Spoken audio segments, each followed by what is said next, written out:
Débat. Et en effet, débat jusqu'à midi sur Sud Radio. Parlons vrai. Vous nous appelez au 0826 300 300 et on vous donne la parole. Vous avez la parole sur Sud Radio, vous le savez, tout au long de la journée.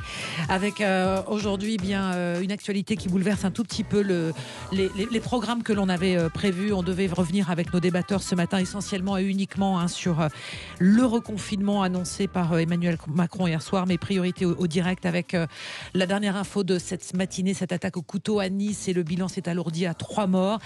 3 morts, plusieurs blessés. L'auteur a été blessé et interpellé. Nous dit-on, Emmanuel Macron se rend sur place et sachez également que le parquet antiterroriste de Paris a été saisi. Jean-Luc Benamias est avec nous ce matin, membre du Conseil économique, social et environnemental. Bonjour Jean-Luc, peut-être que vous m'entendez. Bonjour. Thomas Porte, bonjour. Conseiller politique, auteur de Au cœur de la haine aux éditions Arcane 17. Florence Berthoud, bonjour. Bonjour. Maire du 5e arrondissement, Éric Vérag, entrepreneur et fondateur du blog politique Le Courrier des Stratèges. Alors évidemment, on va tous revenir directement sur cette actualité. Quand je vais vous demander, Jean-Luc Benamias, quand vous entendez cette attaque au couteau, la coïncidence du calendrier, hier il y a eu effectivement la publication d'une une de Charlie Hebdo qui a fait beaucoup réagir. On est à moins de 2 semaines après l'assassinat et l'attaque et l'attentat contre Samuel Paty. Cette attaque dans une église à Nice, les uns les autres, vos réactions comme ça à chaud. Jean-Luc Benamias. C'est compliqué. Inadmissible. Mais ça, quand je dis ça, j'ai rien dit. Tout ça est préparé de longue date. Je veux dire, c'est pas parce qu'il y a eu une de Charlie Hebdo qui est encore sortie que ce genre d'attentat existe. Il y a un certain nombre, on y reviendra sans doute dans l'émission, de ce que moi j'appelle des islamo-fascistes, qui sont prêts partout en France et partout en Europe et dans le monde à mener un combat permanent. Et ce combat permanent, il ne s'arrête jamais. La preuve, des gens solitaires, mais qui sont manipulés. On le voit avec l'histoire sur le professeur. La réparation du terroriste était faite d'assez longue date. Ouais. Et on le voit aussi, j'y reviendrai, sur certaines pratiques. On a vu hier soir, avant ces attentats, des manifestations en France, à Lyon, à Dessines et dans d'autres villes, de ce que j'appelle les islamo-fascistes turcs qui ont manifesté pour attaquer des Arméniens de la communauté française. On en a parlé ce matin, tout à fait. Drôle de période, c'est le moins qu'on puisse dire, avec peu de moyens, même si la police peut faire évidemment son travail, et la gendarmerie, mais être partout présent à la fois devient très difficile. Ouais. Florence Berthoud, votre réaction quand vous apprenez ce matin cette attaque dans une église sur des fidèles? C'est affreux, on se dit quand est-ce que ça va se terminer, est-ce qu'un jour ça va se terminer, mais il faut qu'on arrête de commenter face à ce que M. Namias appelle l'islamo-fasciste. Il faut quand même qu'on se demande si enfin notre pays des droits de l'homme va accepter de se réarmer sur le plan juridique et sur le plan moral, j'aime pas trop le mot, mais disons idéologique, moral. Parce que quand même, à chaque fois que nous avons des atteintes aux droits de l'homme, à la liberté d'expression, etc., aux droits des femmes, à disposer librement de leur corps, on a à chaque fois un courant qui dit « Ah mais vous êtes des islamophobes ». Donc on a laissé filer le burkini, on a laissé filer les menus halal, on a laissé filer de voile, on a laissé filer des prières de rue. Il faut que cela cesse, mais pas cesse. On peut le faire d'une manière intelligente. Vous savez, moi dans le 5e, nous avons la chance d'avoir sur notre territoire la grande mosquée de Paris, qui est quand même un phare avec un recteur qui est un homme d'ouverture, de dialogue, et qui est prêt depuis des années à travailler sur tous ces sujets-là. Et quand il y a des problèmes, on s'appelle et on dit qu'est-ce qu'on peut faire. Non pas qu'est-ce qu'on peut faire, évidemment, en mettant de l'huile sur le feu, mais en disant non. Voilà. Les prières de rue, par exemple, c'est pas un petit sujet. Ouais. Il faut dire non.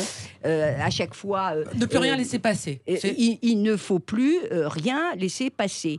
Les écoles où on endoctrine des petites filles et des petits garçons, c'est absolument invraisemblable.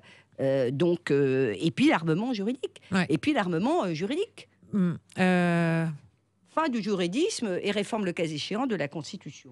On va avoir dans un instant, on va avoir dans un instant des témoignages depuis Nice. Je vous rappelle donc cette attaque au couteau ce matin, peu après 9h, dans la basilique Notre-Dame de Nice, en plein cœur de Nice, qui a fait donc 3 morts. Il s'agirait de 2 femmes, d'1 homme. L'auteur aurait, semble-t-il, alors je mets du conditionnel parce que c'est encore confus. L'auteur aurait été interpellé et blessé, transféré donc à l'hôpital de Nice. Mais tout le monde ne s'est pas exprimé. Éric Verhaeghe, alors on entend tout le monde. Il y a une forme d'abattement et de dire ça va s'arrêter quand, dans ce que j'entends là ce matin de la part de tout le monde. Non, alors je pense que tout le monde n'est pas abattu. Je pense que en réalité il y a 3 courants aujourd'hui. Il y a des gens abattus qui se disent mais qu'est-ce qu'on peut faire? On va faire du droit.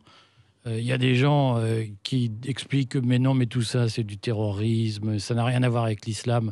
C'est la position par exemple du SNES aujourd'hui, le principal syndicat enseignant, qui représente des dizaines de milliers d'adhérents, enseignants, à l'issue de l'attentat contre Samuel Paty, de son horrible décapitation, a été incapable de dire que l'acte terroriste était de nature islamiste.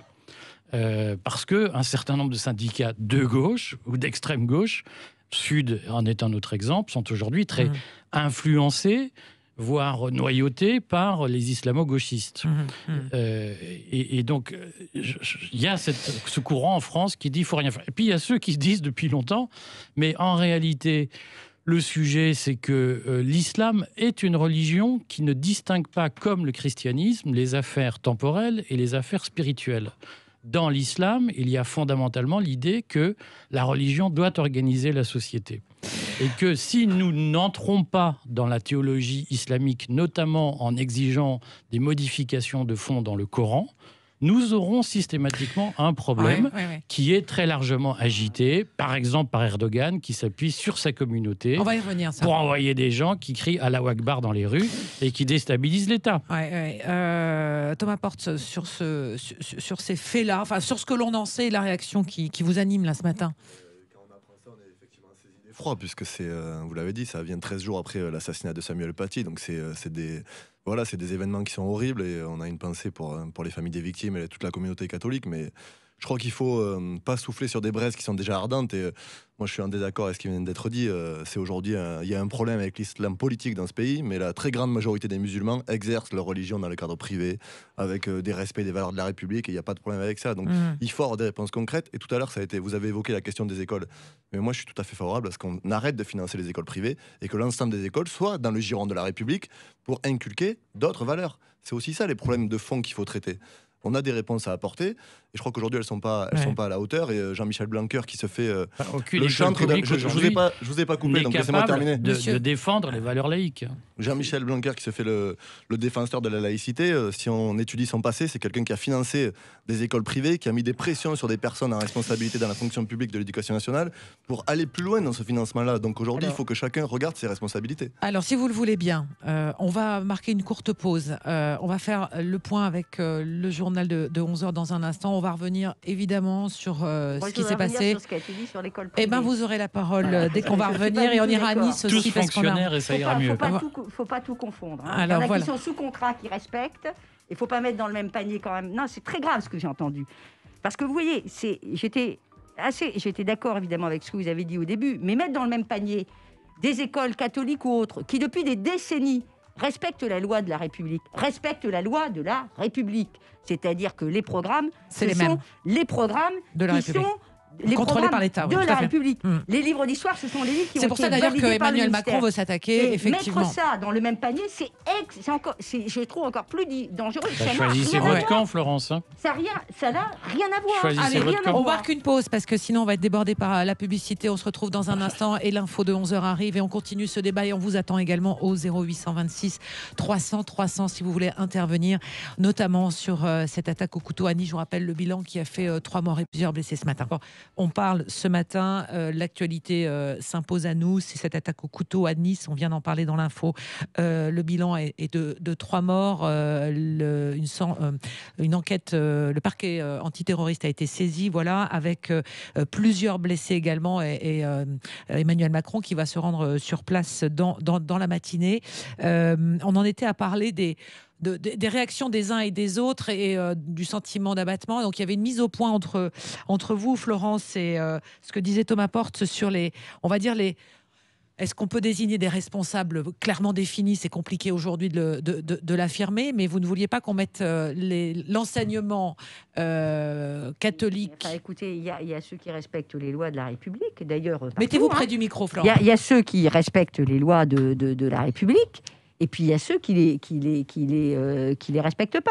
Quand on va à l'école en voile, avec un voile intégral, dans des lieux improbables, on le sait, avec des enseignements qui sont des enseignements qui n'ont rien à voir avec l'enseignement de l'éducation nationale, on peut quand même pas mettre tout ça dans le même tambour de la machine à laver. Faut pas tout confondre.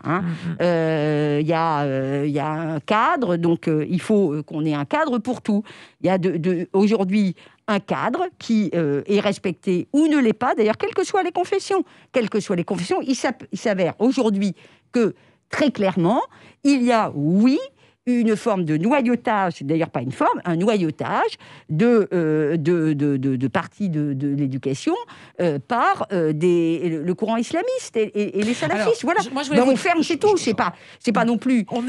Attendez, c'est pas non plus des milliers, c'est pas non plus des centaines d'écoles. Elles sont connues, ça me paraît assez normal. C'est la même chose pour les associations qui professent la haine. Bien sûr. Alors, je voulais vous demander, parce que ça fait donc à peine 2 semaines qu'on a connu le drame de Conflans avec la décapitation de Samuel Paty, ce professeur d'histoire-géographie. Il s'est dit beaucoup de choses depuis. Il y a eu beaucoup d'interventions. Il y a eu le discours d'Emmanuel Macron aussi. Il y a eu, donc vraiment, il s'est passé beaucoup de choses, les uns et les autres. Jean-Luc Benamias, je commence par vous. Qu'est-ce que, dans ce que vous avez entendu, dans la volonté de mettre fin ou tenter de mettre fin à ce qui s'est passé ou à ce qui est en train de nous arriver, qu'est-ce que vous retenez finalement qui va dans le sens, on va dire, d'un combat acharné contre cet islamisme radical qui s'instaure et qui s'est installé? Si on revient sur la déclaration, le discours d'Emmanuel Macron... Et puis je mets... Il y a Darmanin aussi, hein. Oui, je parlerai de Darmanin plus tard, si vous voulez bien. Je n'ai pas la même opinion, hein, c'est le moins qu'on puisse dire. Il a fait beaucoup d'erreurs depuis et il continue à en faire. Je voulais dire par là que le président de la République avait été plus qu'honorable, et le terme est faible, par rapport à... Je pense que c'était une pensée quasiment unanime dans la classe politique française. Pour le reste, les problèmes géopolitiques mondiaux, j'en ai parlé tout à l'heure, sont tellement importants, tellement énormes, notamment quand on voit la politique de M. Erdogan aujourd'hui, que quelles que soient les mesures prises par les autorités françaises, il n'est pas simple de combattre un terrorisme de ce genre. Quand j'appelle ça islamofascisme, je sais ce que je dis, je l'affirme. Nous avons affaire à une pratique mondiale qui nous touche de près en France, mais pas qu'en France. L'Angleterre est touchée, l'Allemagne est touchée, je parle de l'Europe là, tout le monde le voit, avec le même genre d'attentats et le même genre de choses absolument abominables.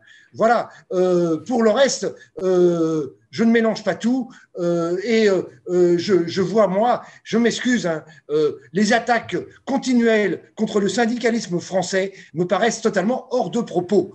J'ai été vérifié pendant la pause, jamais le SNES n'a fait des déclarations abominables. Enfin, le SNES est une grande organisation syndicale qui représente la majorité des enseignants. Jamais les enseignants n'accepteraient que leur syndicat majoritaire pose des actes absolument odieux. Il faut faire attention, quoi. L'espace politique social français demande plus d'apaisement que de positions d'affirmation contradictoires. Et à ce niveau-là, attaquer le syndicalisme, quel qu'il soit, ne me paraît pas une bonne chose, loin de là. Puisque vous parlez, Jean-Luc Benamias, justement on va dire des enseignants quelque part, hein, puisque on peut pas s'empêcher de penser que lundi les élèves vont reprendre, confinement oblige, mais les cours, et qu'il y aura à 10h du matin un hommage qui va être rendu. Pour l'instant, on a peu de détails sur ce qui va être proposé dans les établissements scolaires en fonction de l'âge des enfants. Mais comment, quand on est enseignant, je ne sais pas, ou comment on est adulte, on va devoir parler de tout ce qui s'est passé en l'espace de 15 jours pour des cerveaux jeunes qui sont aujourd'hui... Non, mais c'est une vraie question. Comment on peut l'imaginer? Comment on peut faire quelque chose qui ressemble à un hommage et qui pose le débat sereinement, quand on voit, on voit les sondages, on voit comment c'est pris dans la société, on voit comment ça tend les gens. Qui veut commencer, Florence? Je pense qu'il faut aborder ça avec beaucoup d'humilité, parce que la réalité, c'est qu'il y a un cadre, et puis après, je pense que les enseignants vont parler aussi avec leur tripes, avec leur propre vécu. Il ne faut pas être hypocrite. Je pense que la manière dont on va en parler, dont on va l'aborder, elle va aussi peut-être dépendre un petit peu des classes qu'on a en face de soi. Il y a des mots, il y a des choses qui ne seront pas dites de la même manière. Donc, je pense qu'il va y avoir, c'est comme ça, il y a l'éducation nationale, elle va envoyer quand même un cadrage, avec, comme on dit, des éléments de langage, mais on ne va pas parler d'abord en fonction de l'âge. Vous n'allez pas dire la même chose... Non, ça paraît difficile. D'ailleurs, on explique. On commence. Les cours maternelle, je ne vois pas trop ce qu'on peut raconter, objectivement. Donc, ça va être le primaire, le collège, et puis les lycées. Voilà. Ouais. C'est vrai, et on rappelle que si c'est décalé, les chefs d'établissement auront un rôle important. Un rôle important. Le chef d'établissement, moi je le vois de plus en plus comme maire. C'est-à-dire qu'on voit bien le chef d'établissement, le directeur d'école, il a un rôle très important. La manière dont il fédère autour de lui la communauté éducative, la manière dont il met aussi du lien, dont il apaise. On a vu aussi qu'il y a beaucoup d'enseignants qui n'osent plus en parler. Donc c'est vraiment des choses qui sont véritablement compliquées. Alors on file à Nice tout de suite, retrouver Marine Brenier qui est avec nous en ligne. Bonjour Madame Brenier. Bonjour. Vous êtes députée Les Républicains des Alpes-Maritimes. Vous êtes aux abords de la cathédrale où a eu lieu ce matin cette attaque au couteau. Qu'est-ce que vous savez exactement de ce qu'il s'est passé ce matin vers 9h dans l'église de la cathédrale de Nice? Écoutez, je crois que les informations ont été transmises directement. Il y a malheureusement 3 victimes de cet attentat. Je crois que on peut le dire de cette manière-là. L'individu est rentré dans l'église et il s'est attaqué à 3 personnes, dont le gardien et une fidèle. Et aujourd'hui, c'est vraiment un sentiment à la fois de sidération et de colère dans cette ville qui a déjà été meurtrie par les attentats de la promenade des Anglais. Même pas un mois après la tempête Alex, ce sont des moments qui sont très difficiles. Mais vraiment, je crois que ce qu'il faut rappeler et vraiment dire, c'est remercier les forces de l'ordre, les policiers municipaux qui ont interpellé cet individu, remercier les pompiers aussi qui sont sur place. Vraiment, on a la chance dans notre pays d'avoir des forces de l'ordre qui sont formidables et qui savent s'activer dans ces moments-là. On attend le chef de l'État. Vous confirmez l'avenue d'Emmanuel Macron du côté de Nice, là, fin de matinée? Tout à fait. Justement, l'émotion, on l'imagine, est immense dans les rues Nice, comme elle est partout avec cette attaque ce matin. Vous le disiez, ça arrive 4 ans après l'attentat de la promenade des Anglais. Il y avait des tensions particulières ces derniers temps du côté de Nice? Non, simplement les tensions qui sont ressenties dans le pays. Et on entendait même certains nous dire qu'à l'approche de la Toussaint, il risquait d'y avoir ce genre de phénomène aux abords des églises et des cimetières. Je ne vous cache pas que aujourd'hui, c'est beaucoup de colère que notre ville soit de nouveau touchée par cette attaque terrible. J'étais moi-même samedi dernier dans cette église puisqu'il y avait une commémoration qui était organisée pour les Arméniens. On a beaucoup prié pour la paix et aujourd'hui, quelques jours seulement après, il se passe cet acte abject qui qui nous anéantit tous. Merci beaucoup, Marine Brenier. Je rappelle que vous êtes députée Les Républicains des Alpes-Maritimes. Vous êtes ce matin en direct de Nice pour évoquer avec nous cette attaque au couteau. Je vous rappelle le bilan, 3 morts, plusieurs blessés. On attend Emmanuel Macron. Le parquet antiterroriste a donc été saisi. Nous, on continue d'en débattre également avec vous.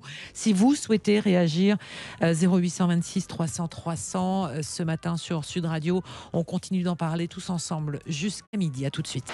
Parlons vrai, vous nous appelez 0826 300 300. On continue de débattre avec nos débatteurs du jour. Jean-Luc Benamias, membre du Conseil économique, social, environnemental. Thomas Porte, conseiller politique. Florence Berthoud, maire du 5e arrondissement. Éric Verhaeghe, entrepreneur, fondateur du blog politique Le Courrier des Stratèges. Et on est sur la dernière actualité ce matin, cette attaque au couteau, attaque terroriste à Nice qui a fait 3 morts dans la cathédrale Notre-Dame de Nice, plusieurs blessés. Donc le parquet antiterroriste est saisi. Emmanuel Macron est attendu d'ici quelques instants à Nice et on va également continuer d'en débattre. Mais avant cela, nous sommes en ligne avec Bruno Bartocchetti. Bonjour Bruno Bartocchetti. Oui, bonjour.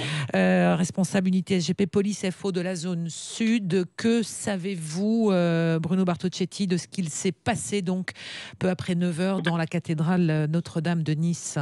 Voilà, ce qu'on retient, bien sûr, ce sont ces 3 victimes. Cet individu, un individu de 20 ans environ, qui a tué à coups de couteau 3 personnes, 2 à l'intérieur de l'église à ma connaissance, une autre personne juste à la sortie.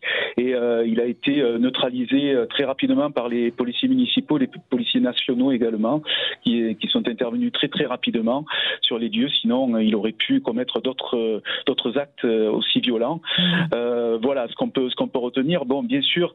Ce qui est à retenir également, c'est un travail, vous savez, en France, exemplaire par les renseignements territoriaux, mais malheureusement, là, bien sûr, on retient un attentat terroriste, mais on va avoir du mal à déterminer s'il est dans un réseau ou s'il est intervenu tout seul, je veux dire, dans son esprit, parce qu'on sait qu'on a affaire, bien sûr, à un déséquilibré, comme on peut l'imaginer, même si on retient l'attentat terroriste. Bien sûr. Qu'est-ce que savez-vous ? Vous dites l'auteur des faits a 20 ans, il a été blessé. Il semblerait qu'il soit donc actuellement soigné à l'hôpital, c'est ça ?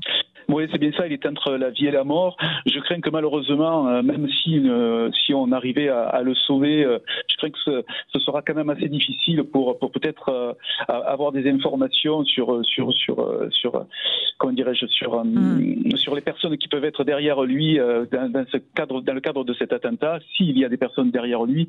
Mais ce qui a été le plus important, qu'il soit entre la vie et la mort, ce qui a été le plus important, bien sûr, ça a été de le neutraliser. Il est très très sérieusement blessé et c'est un acte très très rapide de la part des policiers municipaux dans un premier temps qui ont permis justement à son interpellation, qui ont permis justement de l'interpeller. Est-ce que vous aviez des consignes pour protéger, surveiller des lieux de culte comme les églises en cette approche de la Toussaint, parce que Christian Estrosi demande justement peut-être un renforcement des mesures de sécurité autour des églises en cette veille de fêtes religieuses? Oui, absolument, que ce soit les églises et les synagogues. Mais vous savez, les policiers, les enseignants, on l'a vu récemment, là aujourd'hui, dans une église, tous les endroits sensibles sont surveillés. C'est très difficile de mettre, comme vous l'imaginez, un policier devant toutes les cathédrales de France et devant toutes les synagogues. Mais vraiment, on y met beaucoup de force et de volonté pour surveiller tous les établissements afin qu'on arrive à l'approche de Toussaint dans des conditions sereines. Maintenant, j'emploie le mot serein. Avec ce qui vient de se passer à Nice, ça va être assez compliqué, je vous l'avoue. Ouais. Merci beaucoup, Bruno Bartocchetti, d'avoir été avec nous ce matin sur Sud Radio, responsable unité SGP Police FO de la zone sud. Donc, vous nous confirmez que l'auteur de cette attaque est âgé d'une vingtaine d'années et qu'il est dans un état désespéré, transféré à l'hôpital de Nice. Est-ce qu'on peut penser qu'il y a un effet d'entraînement de ces derniers temps?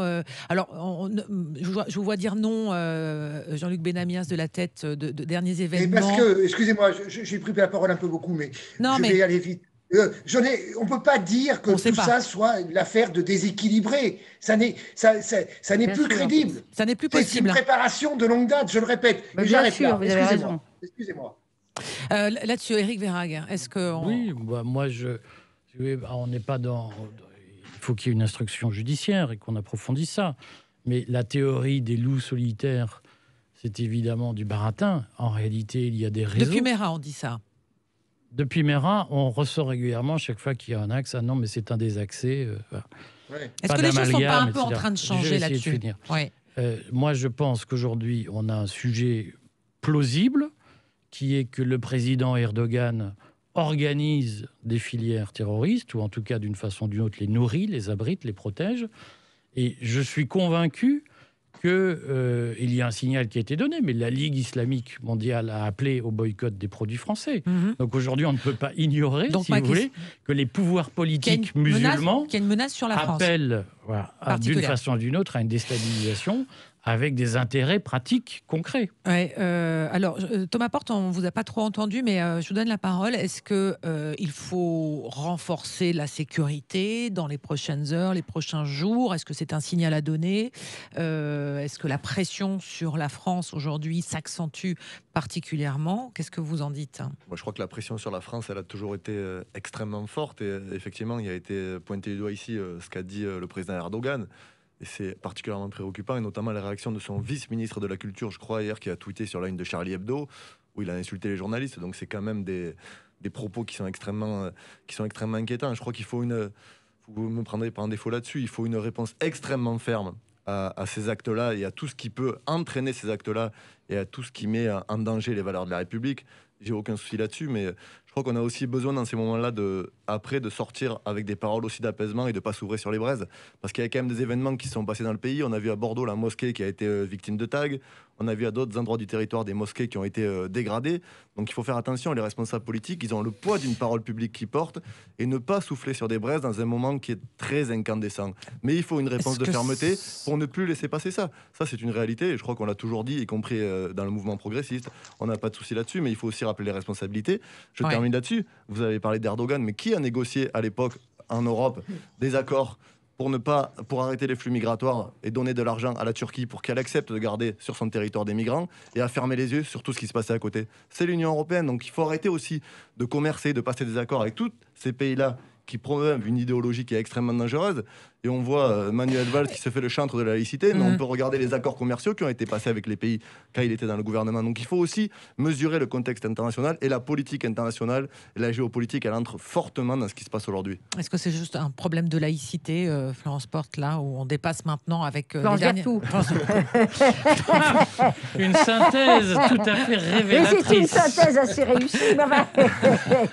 Pardonnez-moi. Ne changez pas tout de suite mon identité. Non. Mais est-ce que c'est une question simplement... Est-ce que j'ai envie de dire, est-ce que on peut s'arrêter simplement à un problème de conception de la laïcité à la française aujourd'hui, ou est-ce qu'on dépasse maintenant, il y a vraiment un nouvel ordre mondial par rapport à tout ça? Je pense que c'est pas d'ailleurs que la conception de la laïcité à la française, c'est effectivement une question mondiale avec des réseaux qui sont des réseaux totalement mondialisés, et avec, je voudrais dire quand même, ce paradoxe en France où au fur et à mesure, qui n'est pas d'ailleurs qu'en France, mais au fur et à mesure que nos services de renseignement sont devenus de plus en plus, parce qu'on voit toujours le verre à moitié vide, on critique beaucoup, mais enfin la réalité c'est qu'on a quand même des services de renseignement qui sont très très performants, qui ont déjoué des dizaines d'attentats, on ne le dit pas assez, depuis Mohamed Merah, depuis 2012. Bon, donc les réseaux, notamment les réseaux d'armement, etc., sont de plus en plus contrôlés. Et le développement du terrorisme se fait aussi et surtout par les réseaux Internet, avec des appels au meurtre qui se font par les réseaux depuis l'étranger d'ailleurs, ou la France. Oui, on l'a vu d'ailleurs avec l'enquête qui a été très vite sur le profil du tueur de Conflans, et effectivement que c'est passé essentiellement sur les réseaux sociaux. Son assassin, ça passe aussi et surtout par les réseaux sociaux. Donc, Monsieur Benamias, parce qu'avant de faire la pause de la demi-heure là et de passer au deuxième sujet, gros sujet du jour avec vous, le combat sera long, il est multiple par rapport à aux attaques terroristes. C'est le moins qu'on puisse dire. Il n'y a pas de solution, il n'y a aucune solution miracle, mais je répète, et je suis d'accord avec M. Porte, cette société aujourd'hui, et on va parler du reste juste après la pause, a besoin vraiment d'apaisement. Et quand je dis ça, c'est pas un c'est pas gagné. Hein. Les divisions qu'on sent dans le champ républicain français, sont, de mon point de vue, très malvenus. Oui, et qui souffle trop sur les braises en ce moment au lieu de revenir en ce moment. Vous savez, moi je veux bien dire un mot. Oui. Tout le monde connaît mon attachement au Parti communiste français et mon militantisme. Mais quand on a un tag sur les locaux du Parti communiste français avec le mot collabo, quand on connaît l'histoire de ce parti-là, dans cette période-là, et qu'on a une responsable politique nationale, Marine Le Pen, qui refuse de condamner ce tag-là, c'est quand même extrêmement inquiétant sur le climat qu'il y a dans la société française. Donc il y a beaucoup de choses effectivement en termes d'éducation, d'histoire, et le combat sera long. Alors évidemment on y reviendra tout à l'heure avec Philippe David sur le dernier développement de cette attaque au couteau à Nice. Je vous rappelle le bilan tragique, 3 morts. L'auteur des faits, ce qu'on apprenait tout à l'heure, âgé de, semble-t-il, une vingtaine d'années, a été interpellé. Il a été blessé au cours de son interpellation et il est dans un état critique à l'hôpital de Nice. Et on attend donc la venue de Emmanuel Macron, Gérald Darmanin à Nice. Et donc, dernière information également confirmée, le parquet antiterroriste de Paris a été saisi pour une enquête de flagrance. Voilà ce que l'on sait pour l'instant. On va continuer de parler de l'actualité avec les annonces faites hier soir par Emmanuel Macron. Ce confinement saison 2, comme l'ont titré plusieurs de vos journaux ce matin. Et on en parle depuis tôt sur l'antenne de Sud Radio. On continue d'en débattre avec tous nos amis Jean-Luc Benamias, Thomas Porte, Florence Berthoud, Éric Verhaeghe, les invités jusqu'à midi pour débattre, et vous nous appelez également au 0826 300 300. Ce confinement saison 2 qui démarre tout à l'heure à minuit partout en France. À tout de suite. Et le débat continue jusqu'à midi avec Jean-Luc Benamias, Thomas Porte, Florence Berthoud et Éric Verhaeghe, nos débatteurs du jour. Jusqu'à midi, on va parler donc des annonces d'Emmanuel Macron. Hier soir, 20h, après 11 minutes, j'ai regardé sur ma montre hier soir, après donc un préambule où il explique l'état de la situation dans le pays. Moi, il y a quelque chose qui m'a surpris, je ne sais pas vous, c'est l'annonce que d'ici une petite quinzaine de jours, on peut atteindre jusqu'à 9000 personnes en réanimation. Donc la consigne est claire, restez chez vous et aidez les soignants en restant le plus possible à la maison. Alors, on parle d'un confinement, mais c'est un confinement light, puisqu'il y aura beaucoup de dérogations, à commencer par les écoles qui vont rester ouvertes, les collèges et les lycées. On a appris ce matin, donc quelques précisions. J'ajoute, les enfants seront masqués dès l'âge de 6 ans, c'est-à-dire dès le CP, donc toute la partie primaire, pas en maternelle, c'est très compliqué visiblement. Dès l'âge de 6 ans, les enfants seront masqués. Et il y avait quelques précisions qui restaient à être faites également. Les marchés de plein vent seront autorisés, ce qui avait donné lieu au début du premier confinement à effectivement des querelles entre préfets et maires pour laisser ces marchés de plein vent ouverts et pas envoyer tout le monde dans les supermarchés. En revanche, les commerces non essentiels vont fermer. Est-ce qu'il a tenu un discours rassurant, où on sait où on va? Jean-Luc Benamias, hier soir, quand vous avez écouté Emmanuel Macron, vous vous êtes dit quoi? Je l'ai écouté pendant les 10 premières minutes, comme vous l'avez dit. Les annonces, on les avait déjà quasiment à l'avance. Pour une fois, ce qui était... oui, mais on aime bien avoir la confirmation de ceux auxquels on croit. On ne croit pas tout à fait encore. Mais moi, je ne considère pas que ce soit un confinement light. Il n'est pas light, il est bourré comme d'habitude, et c'est pas facile, je suis d'accord, de complexité, de contradiction. Vous venez de le dire, enfin, faut se remettre dans le contexte. Les enfants de 6 ans vont porter un masque à plein temps. C'est totalement, pour moi, il y a un côté là-dedans. Il y a des pays qui le font, l'Italie, l'Espagne. On est passé au stade des bouquins de science-fiction que je lisais quand j'avais 20 ans. C'est-à-dire qu'on y est, quoi. Et dans ce cadre-là, je sais que c'est pas simple, je sais que c'est compliqué, mais alors on dit aux gens, prenez les transports collectifs, c'est quand même là qu'on peut attraper le Covid, en partie. On dit aux enfants, vous pouvez aller à l'école, au collège et au lycée. J'ai pas très bien compris si les collèges et les lycées continuent à être ouverts. Oui, ils sont ouverts. Oui. Il me semble que oui. Faites tout ça. Et après, on rentre en famille. Il y a un côté c'était trop long pour moi, son discours hier, mais passons. Ça, c'est mon avis. Mais pour le reste, je ne suis pas certain qu'il y ait des solutions faciles, parce que ce Covid, dont on parle depuis maintenant plus d'1 an, est vraiment un virus très, très, très spécifique sur lesquels, évidemment, les scientifiques de toute sensibilité travaillent énormément et heureusement, mais qui nous surprend absolument tout le temps. Voilà, je vais pas. Voilà. Après, sérieusement, hein, je crois que je ne sais pas si une société, la nôtre comme celle en Europe et dans le monde, peut supporter tout ça très longtemps. J'en doute. Est-ce qu'il y aura une acceptation d'ailleurs, question, de ce qu'on va imposer aux Français à partir de ce soir? On voit qu'il y a des tensions dans d'autres pays, et notamment on pense aux Italiens qui n'acceptent pas ce reconfinement qui leur est imposé. Thomas Porte, est-ce qu'il va y avoir une acceptation de toutes ces mesures, où on est déjà dans l'anticipation? On a vu aux abords des grandes villes, notamment Paris, déjà hier soir, des gens qui prennent la poudre d'escampette pour aller être confinés ailleurs qu'à Paris. Voilà, les gens s'adaptent visiblement. Oui, bon, entre le fait de partir hier... Bien devant votre micro. Pardon, le fait de partir hier, se confiner à la campagne, et le fait de ne pas respecter les mesures qu'il va y avoir ce soir, c'est deux choses différentes. Mais je pense que dans leur très grande majorité, et ça a été le cas pendant la première période de confinement, les Françaises et les Français respectent ces mesures qui sont imposées, parce que tout le monde a bien conscience de la gravité de la situation, de la dangerosité de la maladie, et on a toutes et tous dans notre entourage des gens qui sont malades, des gens qui sont décédés, donc on est particulièrement touchés, on est vigilants.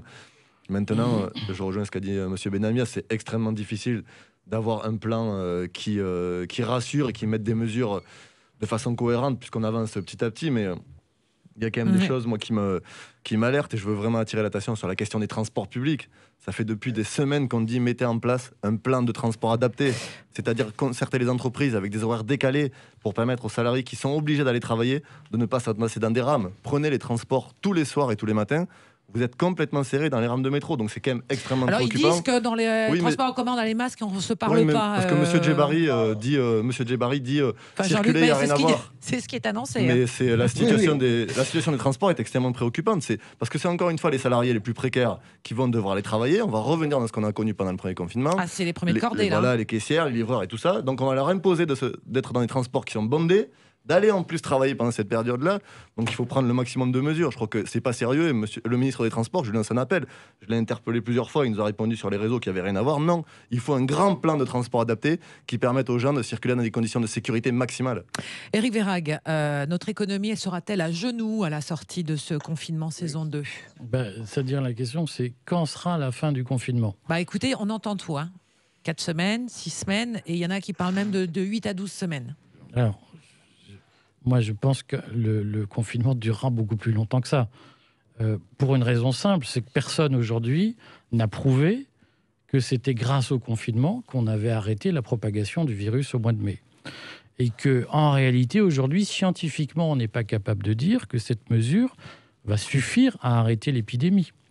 Et que l'épidémie, on voit bien qu'elle est saisonnière aujourd'hui. Donc moi, j'ai la conviction que en réalité, on arrêtera le confinement lorsque le printemps reviendra, et que d'ici là, on restera confiné. Et je ne pense pas que la société française est prête à endurer cet effort pour une raison structurelle. C'est qu'en réalité, le confinement sert à protéger les plus fragiles. Oui. Et il ne sert qu'à ça. C'est ce qui a été rappelé hier, d'ailleurs. Et le problème, c'est que les plus fragiles sont minoritaires dans le pays. On est en train d'infliger aujourd'hui à notre jeunesse une punition collective pour protéger les plus fragiles. Et ça ne tiendra pas dans la durée. Ouais, alors, c'est un choix... ça a été évoqué hier soir par le chef de l'État. C'est doit-on laisser mourir au bas mot, puisque si on ne fait rien, on laisse circuler le virus. Les données chiffrent à 400 000 le nombre de victimes de ce virus. C'est un choix de société. Mais enfin, le mettre comme ça sur la table, est-ce que c'est comme ça qu'il faut le présenter? Mais attendez, c'est pas un choix moral. La question, c'est un choix de réalité. Moi, je ne dis pas qu'aujourd'hui, des gens sont pour ou contre. Je dis juste que quand je vois les réactions en Italie de la population, et notamment des jeunes, quand je vois ce que Florence évoquait à l'intermède, c'est-à-dire un certain nombre de jeunes à Paris qui sont allés défier l'ordre, je suis convaincu qu'il n'y a pas une endurance suffisante dans la société française pour accepter cet état de fait. Vous trouvez, je trouve. Moi, je pense que il faut là que tous les responsables publics se retrouvent pour avoir un discours de responsabilité. Moi, j'ai des filles qui sont ados et jeunes adultes, et j'entends cette petite musique-là, même si en l'espèce, elles ont respecté les règles. Et moi, j'ai un discours de responsabilité, même s'il y a des débats. Oui, c'est dur pour la jeunesse, est-ce que c'est plus dur pour la jeunesse que pour des personnes qui se retrouvent à plus de 70 ans à ne plus pouvoir rien faire? Moi, je ne me livre pas à ce jeu d'équivalence-là. Je dis, pardon, non, mais parce que ça, c'est très important. Moi, vous savez, la seule fois où j'ai pleuré dans ma vie, comme élu, je ne sais pas parce que j'aurais été élu ou que sais-je, c'est quand j'ai appris les décès jour après jour des personnes dans les EHPAD. Eh bien moi, j'ai retrouvé des personnes âgées qui n'étaient pas dans les EHPAD, qui avaient vécu un mois de confinement total. Des gens que je connaissais parce que comme maire, je les voyais régulièrement. Ils avaient pris 10, 20 ans. Est-ce qu'on veut d'une société qui soit une société à deux vitesses? Nous avons chacun notre part de responsabilité. Et oui, la vie, c'est difficile. Et oui, la vie, c'est pas aller où je veux, quand je veux, consommer ce que je veux, à l'heure où je veux. Nous avons un devoir. Terrifiant d'entendre nous ça, avons un devoir vous êtes collectif. qui pour dire ce qu'est la vie? Je n'ai pas. Chacun choisit librement. On n'est pas encore dans la dictature de la vie, c'est comme ça. Dans une société qui est une société où il y a un devoir de solidarité, eh bien oui, il y a des fois, on doit s'imposer à soi-même des choses. Moi, je ne fais pas tout ce que je veux. Alors, vous appelez ça comme vous voulez. Mais oui, on peut mais pas. Vous faites aller... comme vous voulez, c'est votre choix. Non, c'est pas mon choix. Vous êtes libre de choisir votre mode de vie. Non, bien sûr. Mais sauf que quand mais moi, il y a j'ai des pas envie vies, de vivre comme dans le 5e arrondissement. Je suis désolé. J'ai fait le choix de le quitter et je n'ai pas envie de vivre comme les bourgeois du 5e. Mais arrêtez. Enfin, tout ça, c'est de la provocation qui n'a absolument aucun intérêt. Ami. Non, mais c'est pas ça le sujet. La seule chose intéressante, c'est ce que vous dites. Les autres, c'est pas intéressant. Mais non, c'est pas ça. Je dis, on a tous un devoir de responsabilité. Et oui, c'est compliqué. Mais ça ne s'appelle pas de la responsabilité, Florence. Ça s'appelle la décision d'imposer d'une façon ou d'une autre une règle à tous, alors que certains... Parce que derrière, je prends un exemple. Derrière, c'est la santé. Je prends un exemple très concret, donc inintéressant. L'arrière-grand-mère de ma fille, qui a 93 ans, qui vit à Paris, dit « Mais moi, j'ai pas envie de porter le masque. Et si j'ai envie de tomber malade, j'ai le droit. » Et vous lui dites, ben non, c'est pas comme ça, madame la vie. Mais vous êtes qui pour décider à la place des gens les risques qu'ils prennent dans leur vie? Si elle prend ça... Non, alors, je vais vous dire, l'aversion... Maintenant, je vais le formuler de façon intellectuelle. Si elle prend son risque l'aversion au risque... Mais elle ne fait pas prendre de risque à quelqu'un. L'aversion au risque que vous véhiculez, c'est ce qui met ce pays dans le mur depuis 20 ans. C'est le principe de précaution qui, d'une façon ou d'une autre, fait de nous une puissance déclinante. La vie, c'est un risque. Mais les services de réanimation qui sont surchargés. Elle prend son risque à elle. Oui, sauf qu'elle n'a pas le droit de sortir son masque. Les services de réanimation qui s'annoncent comme surchargés, ça, c'est pas une vue de l'esprit. Est-ce que là, ça mérite pas effectivement que les gens fassent un minimum de... Moi, là-dessus, je suis pour une mesure totalement carrée. Et je sais que je suis totalement minoritaire. Parce que, a priori, c'est comme le sida, il n'y a que le port du masque qui marche pour l'instant. Je pense que les gens contre et se laver les mains. Et se laver les mains. Je suis pour que les gens qui revendiquent la liberté de faire autrement renoncent, en effet, à cette solidarité qui est l'assurance maladie gratuite. Et les gens doivent assumer le fait que s'ils décident de sortir du système, eh bien, ils n'auront pas accès à l'hôpital public, ou en tout cas, ils l'auront à leur ça, il s'avère que, en fait, en plus, c'est pas légal. Mais pardon, non, mais je voudrais juste 2 minutes revenir là-dessus. Je suis contre le monopole de la Sécu. Le sujet, c'est pas sa petite personne. Que vous vouliez prendre des risques tout seul, pour tout seul le sujet, c'est votre petite personne. Non. Mon sujet, c'est pas ma petite personne, parce que j'ai été seule dans les rues pendant des jours. Et c'est mon devoir. Mais le sujet, c'est pas ça. C'est le fait de donner potentiellement à quelqu'un la maladie, quelqu'un qui n'a rien demandé. Que quelqu'un dise, moi tout seul, je m'en fous. Mais le sujet, c'est pas comme ça que ça se passe. C'est qu'on peut contaminer quelqu'un d'autre. Et pardonnez-moi, là-dedans, il y a quelqu'un dont on n'a pas besoin, dont on n'a pas parlé. C'est le soignant. Le soignant qui prend des risques et qui, à un moment donné, va devoir choisir, parce que si tout le monde se comporte comme ça en disant après tout, vive la liberté, et puis parions sur l'immunité collective, on va faire comment ? Même si on arrivait, rêvons un peu, à 12 000 places de réanimation. Les études, c'est dans Rapidement, le parce 6 que- novembre, ça sera 98% des lits occupés par des Covid. C'est ça. 9000 personnes, c'est les projections. C'est l'Institut Pasteur. On peut penser que c'est des chiffres qui sont à peu près, si effectivement rien n'est respecté au niveau du confinement à peu près sérieusement. On continue d'en parler. On va s'intéresser sur l'aspect économique aussi, parce que c'est l'autre enjeu. Il y a le sanitaire et il y a l'économie également. Est-ce qu'on va s'en relever ou est-ce qu'on est capable de passer cette épreuve sans trop de dommages? Et les projections ne sont pas très réjouissantes quand même là-dessus. On va y revenir dans un instant et vous nous appelez si vous le souhaitez. 0826 300 300. On continue de parler de ce confinement, reconfinement saison 2 qui redémarre ce soir en France. Allez, dernière ligne droite pour notre débat. 0826 300 300 et nos débatteurs du jour, Jean-Luc Benamias, Thomas Porte, Florence Berthoud, Éric Verhaeghe ont parlé de ce confinement, reconfinement qui redémarre ce soir pour au moins 4 semaines. Donc 1er décembre, c'est la date qui a été fixée et avec fermeture ce soir notamment des commerces non essentiels, donc les bars, les restaurants. Alors les fleuristes... Les librairies, j'ai pas compris, peut-être les librairies. Non, ça ferme. C'est que les fleuristes jusqu'à dimanche qui vont pouvoir les rester librairies sont des commerces ouverts. essentiels. Et donc hier soir quand même, Emmanuel Macron, je ne sais pas si vous l'avez entendu, Jean-Luc Benamias, Emmanuel Carodi soutient à l'économie avec toujours le quoi qu'il en coûte. Hein. Ça a été prononcé. L'argent coule à flot. Je n'y crois pas. Je crois qu'effectivement, on prend les mesures nécessaires pour sauver ce qu'on peut sauver. Mais je ne vois pas comment l'économie des artisans, l'économie de la restauration, l'économie de la culture pourra survivre directement à tout ça si ça dure au-delà du 1er décembre. Je n'invente rien. C'est malheureusement la triste réalité. Je l'ai dit tout à l'heure et d'autres l'ont dit sur ce plateau, les choses sont extrêmement complexes, mais à un moment donné, je ne suis pas certain on verra dans les 15 jours, Emmanuel Macron l'a dit hier, si toutes ces mesures servent réellement à quelque chose dans un virus qu'on ne maîtrise plus. Qu'est-ce que vous pensez qu'on maîtrise plus, oui, puisqu'il est hors de contrôle, et y compris il y a chez nos voisins européens, la situation est guère plus réjouissante. Alors visiblement, il y a également des mesures qui vont être prises du côté bancaire, parce qu'on arrive en fin d'année, là où les PGE devaient commencer à être remboursés. Donc visiblement, il va y avoir des prolongations compte tenu du reconfinement qui s'impose à certaines entreprises.